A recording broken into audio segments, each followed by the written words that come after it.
ఉంది. నేను మీ డాక్టర్ గీతికా నూతక్కి, మీ family doctor. Next ఏంటంటే ఒక సపోర్ట్ గ్రూప్‌ని పెట్టుకోండి. It can be your family, your friends or any workers. లేదంటే మీ చుట్టుపక్కల ఎవరన్నా మీకు ఏదైనా డయాబెటిక్ గ్రూప్స్ ఏదైనా ఉన్నా మీ కాలనీలో అట్లాంటి గ్రూప్స్, సపోర్ట్ గ్రూప్స్ కానీ ఏదైనా హెల్ప్ తీసుకోండి. వాళ్ళ సపోర్ట్ ఉంటాం మీకు చాలా బెనిఫిట్. తర్వాత మీకు ఏదైనా ఎక్కువ స్ట్రెస్ ఉందనుకోండి, కొంచెం బ్రీతింగ్ ఎక్సర్సైజెస్ కానీ, మెడిటేషన్ కానివ్వండి, లేదా కొంచెం రిలాక్సేషన్ టెక్నిక్స్ ఇట్లా ప్రాక్టీస్ ఉంటా ఉంటే మీ స్ట్రెస్ లెవెల్స్ మేనేజ్ చేసుకోవచ్చు. తర్వాత వచ్చేసి మీ డాక్టర్తో రెగ్యులర్గా ఫాలో అప్ అవుతూ ఉండండి. ఫ్రీక్వెంట్గా మీ డాక్టర్ని కలిసినప్పుడు మీ షుగర్ లెవెల్స్ అవి చెక్ చేసుకొని ఏదైనా మెడిసిన్స్ టైట్రేట్ చేయాలి, డోసెస్ అడ్జస్ట్ చేయాలి అంటే చేస్తారు. మీకు exercise plan, diet plan advise ఇస్తారు.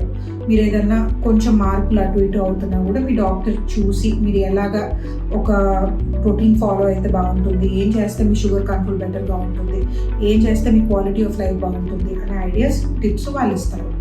సో ఇలాగా మీరు మేనేజ్ చేసుకుంటా ఉండి మీరు మీ మెంటల్ హెల్త్ని కరెక్ట్గా చూసుకోగలిగితే మీ డయాబెటీస్ అన్నది ఒక ప్రాబ్లమే కాదండి. మీ ఆరోగ్యం జాగ్రత్త.